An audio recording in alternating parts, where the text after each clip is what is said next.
Foi-me pedido para trazer a perspectiva do cardiologista, que é aquilo que eu 80% do meu tempo de trabalho sou, para além de fisiologista. Depois das excelentes apresentações dos meus colegas, eu achei que iria ser redundante falar um pouco mais da fisiopatologia, não falaria melhor do que eles, seguramente, e tendo a oportunidade de ter como audiência profissionais de saúde e doentes, achei que não podia perder essa oportunidade para falar sobre as expectativas que, de um lado e do outro, nós devemos calibrar numa consulta de cardiologia. Quando um doente com esta patologia ou suspeita desta patologia vai a uma consulta de cardiologia. Aquilo que o doente deve exigir ao seu médico cardiologista, aquilo que o médico cardiologista deve perceber como a sua obrigação naquela consulta. Portanto, o meu propósito hoje é mesmo discutir este argumento, este script entre doente e cardiologia. E é um exercício que depois pode ser aplicado a outras especialidades, como a pneumologia, como a neurologia, como as outras subespecialidades que habitualmente dão input nos cuidados e na investigação diagnóstica destes doentes. A consulta ou esta interação, obviamente que há sempre lugar para improviso, mas há um script mais ou menos estabelecido. O que é que eu, quando faço uma consulta, devo exigir ou devo esperar desta especialidade? E o que é que todos os cardiologistas sabem sobre Covid? Sabem isto, que todos nós soubemos no início da pandemia. É que os doentes com patologia cardíaca estabelecida tinham mais risco de morrer ou de ter hospitalizações mais graves com internamentos em cuidados intensivos se tivessem a infecção aguda por Covid-19. Isto é o que todo o mundo ficou a saber, inclusive a cardiologia. Depois também fomos a perceber nos primeiros meses que esta é uma infecção que dava algumas patologias que nós estávamos habituados a ver de outras infecções víricas, muitas vezes nem identificávamos o vírus, mas a miocardite aguda teve bastante mediatização e, portanto, todos nós sabemos que uma infecção aguda por Covid traz, ou pode trazer esta complicação da miocardite. E, portanto, essencialmente, eu creio que a maior parte dos cardiologistas tem este conhecimento da Covid aguda e da doença cardiovascular. No Covid longo, o conhecimento é muito menor, na verdade, na minha percepção. Quando nós somos chamados para uma equipa multidisciplinar e dar um contributo para a avaliação da Covid longa, de facto, precisamos saber outras coisas para além daquilo que referi há pouco. E o primeiro ato deste script, aquilo que nós devemos sempre fazer e aquilo que vocês devem estar à espera que o cardiologista faça é perguntar-se se este doente não teria uma doença pré-existente ou coexistente com o desenvolvimento do Covid que não esteja relacionado com a infecção Covid-19. Esta é uma pergunta importante e é um dever importante que se desenvolve nesta consulta. E é muito fácil nós cairmos no anchoring bias, não é? Que é um viés cognitivo onde nós olhamos muito para o primeiro pedaço de informação que nos dão. Portanto, quando recebemos um doente com o diagnóstico de um reumatologista, este é um doente Covid longo, este é um doente com síndrome de fadiga crónica, nós não podemos tomar como certo que os sintomas que o doente nos está a reportar se devem à Covid longa e temos que colocar esse passo, fazer um passo atrás e responder à pergunta: existe alguma doença cardiovascular pré-existente ou coexistente que não tenha nada a ver com este diagnóstico? E, portanto, isso é importante. E é importante também porque muitas das sintomatologia que estes doentes nos apresentam, como intolerância ao exercício, a dispneia, as palpitações, as tonturas e mesmo a síncope, a perda de consciência, são sintomatologia de doenças cardíacas. E por isso é importante que essa investigação diagnóstica prévia ou paralela seja feita para que não falhemos este diagnóstico que ninguém deseja esse tipo de outcome. E há doenças muito comuns. Eu relembro que a doença cardíaca isquémica é uma das principais causas de morte das mulheres na Europa. E por isso, e muitas vezes nas mulheres tem uma apresentação que se designa de atípica, portanto, com dispneia de esforço, e por isso nós temos que pensar nela. Para além disso, a insuficiência cardíaca é também uma condição cada vez mais prevalente. Nós estamos a terminar a análise de um estudo epidemiológico a nível nacional, que a Sociedade Portuguesa de Cardiologia desenvolveu com a ajuda da Nova Medical School, que vai ser apresentado este mês no Congresso Nacional de Cardiologia. E nos resultados preliminares, em pessoas com mais de 50 anos, uma em cada 6 tinha critérios para insuficiência cardíaca, maior parte com fração de ejeção preservada, e 90% das pessoas que foram rastreadas não tinha noção desse diagnóstico. E, portanto, nesta consulta é muito importante que os doentes percebam porque é que nós não atribuímos imediatamente os sintomas que nos estão a contar à doença, ao diagnóstico da doença do síndrome de fadiga crónica ou Covid longo que os doentes já têm. É muito importante nós fazermos essa avaliação. Por outro lado, eu acho que isto é relativamente feito em todas as consultas.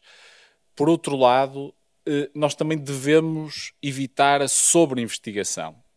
É evidente que a medicina moderna tem instrumentos, tecnologia que nos permite ir mais além, e depois há muitos exames, e então nestas consultas aquilo que se verifica é: vamos fazer o eco, vamos fazer o Holter, vamos fazer as provas de função respiratória, vamos fazer uma ressonância à procura de fibrose da miocardite, de uma eventual miocardite, vamos fazer um PET scan se estamos a suspeitar de outra patologia, sarcoidose e outras com atingimento cardíaco, podemos fazer uma cintigrafia, podemos fazer uma prova de esforço, podemos fazer um ecocardiograma de esforço, podemos fazer uma angiografia coronária, podemos fazer um cateterismo direito, podemos fazer um TAC cardíaco e depois repetir outra vez estes exames porque não foram feitos por mim ou foram feitos há muito tempo, etc.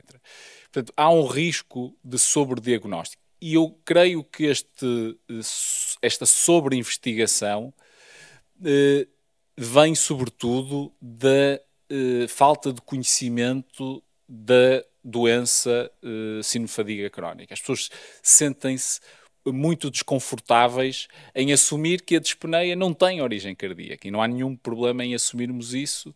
Temos é que saber que tipo de sintomas é que dá a síndrome de fadiga crónica, se os sintomas são proporcionais e se ficamos tranquilos em estabelecer esse nexo de causalidade. No caso do Covid é muito importante que tenhamos noção da prevalência, da persistência de sintomas pós-infecção, e se o fizermos, nós podemos evitar o sobrediagnóstico. Portanto, eu acho que uma das grandes causas, isto é uma opinião, uma das grandes causas da sobreinvestigação no ambiente de consulta de cardiologia de uma dispneia de esforço é, de facto, o desconhecimento da epidemiologia do Covid longo e o desconhecimento também do síndrome de fadiga crónica, que todos devíamos ter um pouco mais de conhecimento, e é por isso que este encontro é tão importante. O segundo ato, portanto, depois de nós excluirmos que os sintomas que o doente nos reporta não são atribuíveis a doença cardiovascular pré-existente ou coexistente sem relação com o Covid, a segunda questão que nós temos que colocar na consulta é, então, estas queixas são sequelas cardiovasculares da infecção por Covid, e aqui nós temos a miocardite como o principal diagnóstico. Apesar de tudo, sendo o risco real, isso já ninguém discute, houve muita discussão no início, mas neste momento ninguém discute, a incidência é muito pequena.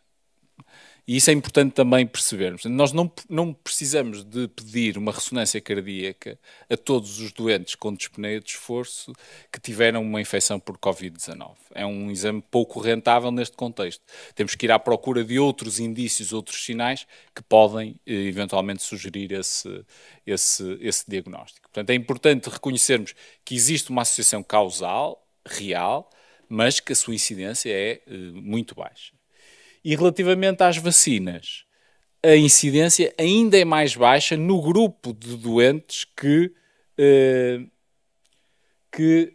beneficia das vacinas, que é o grupo das pessoas mais velhas. Portanto, se repararem na incidência de pessoas com mais de 40 anos, seja em homens, seja em mulheres, a incidência de miocardite aguda por vacinação é muito baixa, é mais baixa do que a infecção aguda de Covid, e, portanto, ou a reinfecção. O mesmo não se passa com homens jovens, isso é outra história, é outra discussão, mas é importante também termos essa noção para aconselharmos os doentes e para calibrarmos a nossa probabilidade pré-teste. Depois temos que saber o que é a hipótese, não vou falar muito sobre a hipótese, apesar de ser uma manifestação cardiovascular de uma disautonomia, não é também um conhecimento muito generalizado de toda a comunidade cardiológica, porque apesar de tudo também não é assim tão frequente e apesar de todos nós estudarmos durante o treino clínico esta patologia, é importante fazer um refresh desta doença, os seus critérios de diagnóstico, a forma de avaliar, e depois reconhecer, que acho que esse é também um dos problemas, que ela pode ser debilitante mesmo sem síncope. E eu acho que é muito frequente, não havendo síncope, que é uma red flag que nós estamos habituados a questionar, tendencialmente subestimamos o impacto que a hipótese tem na qualidade de vida dos doentes e acontece muito frequentemente, quer dizer, o doente estar na consulta e a pessoa estar a escrever no computador, mas quando diz síncope, nós paramos de escrever e voltamos a falar com toda a atenção. A síncope, nestes doentes de etiologia reflexa, tem uma causa benigna, mas a intolerância ortostática é mais importante para a qualidade de vida do doente do que propriamente a síncope. E este é também um aspecto que eu acho relevante com a experiência de avaliar alguns doentes com este síndrome. E, obviamente, fazer o diagnóstico diferencial e, obviamente, ter alguma experiência no tratamento não farmacológico e farmacológico deste síndrome. Um outro aspecto, e vindo eu também da área da hipertensão pulmonar, que não nos podemos esquecer, é a hipertensão pulmonar tromboembólica crónica. A infecção aguda por Covid-19 é um fator de risco major para a embolia pulmonar. Nós vimos muitas embolias pulmonares em muitos doentes internados com Covid-19 e a hipertensão pulmonar tromboembólica crónica vai se desenvolver até 3% dos doentes com embolia pulmonar aguda. E por isso é muito importante, num doente com dispneia persistente, que teve Covid e esteve internado e até teve uma embolia pulmonar que não foi de risco elevado e que foi bem tratada no episódio agudo, é importante nós pensarmos neste diagnóstico e fazermos o diagnóstico diferencial, que é relativamente simples. E este era o segundo ato. Portanto, o primeiro, existe doença pré ou coexistente. O segundo, existe alguma sequela da infecção de Covid aguda cardiovascular que explique os sintomas do doente. O terceiro é talvez menos importante, menos falado, mas mais falado recentemente, à medida que existem mais dados sobre isto, que é o facto da infecção por Covid ser um fator de risco para o desenvolvimento de doença cardiovascular, que é a principal causa de morte da população. Este aumento de risco de diversos eventos cardiovasculares, desde o AVC até o infarto agudo do miocárdio até à insuficiência cardíaca, acontece de forma independente, quer dizer, é mais frequente nos doentes com uma infecção Covid-19 mais grave, sobretudo aqueles que são hospitalizados e, em particular, aqueles que são hospitalizados numa unidade de cuidados intensivos, mas é independente este risco dos fatores de risco pré-existentes no doente. E, portanto, é uma boa oportunidade que nós nunca devemos perder de fazer prevenção cardiovascular, informando que a infecção por Covid, em particular aquela que teve uma expressão de gravidade maior, sendo um fator de risco e, portanto, indo à procura dos outros fatores de risco e tratando dos outros fatores de risco, porque estes doentes depois acabam por morrer ou poder morrer por doença cardiovascular. Portanto, é uma boa forma. E, por último, o quarto ato é lembrarmos que o exercício não é uma panaceia, portanto, ele não é um tratamento para tudo. E aqui eu estou muito ligado ao exercício e ao exercício de insuficiência cardíaca e aos programas de exercício supervisionados. Nós andamos nas últimas décadas, 3 décadas, a tentar convencer os nossos colegas, por evidência, do melhor nível, de que um doente com doença cardíaca estabelecida, seja insuficiência cardíaca, seja pós-infarto, beneficia, em termos de risco de mortalidade, risco de hospitalização, de ser submetido a um programa de reabilitação. E, portanto, tem sido uma luta constante das sociedades científicas de doutrinar os cardiologistas de que o exercício é uma parte fundamental, tal como outros tratamentos farmacológicos. Contudo, isso não se aplica. Talvez das poucas doenças onde isso não se aplica. E é importante nós fazermos essa awareness dos nossos colegas que, de facto, esta é uma doença com particularidades fisiopatológicas que a tornam quase uma exceção no grupo de doenças existentes em que o exercício pode, de facto, pode agravar a doença, agravar a progressão da doença, agravar a qualidade de vida dos doentes. Isso é também uma importante mensagem que nós devemos trabalhar na consulta de cardiologia. E, portanto, como mensagens finais, eu gostava de dizer, e se me dirigisse aos meus colegas, que o primeiro passo, estive na dúvida entre incluir isto, porque isto é demasiado óbvio para ser dito, mas acho que faz sentido, em doenças tão estigmatizadas como esta, de facto não julgar, evitar o estigma e ouvir aquilo que o doente nos está a dizer, porque essa relação médico-doente é em si mesmo também terapêutica e diagnóstica.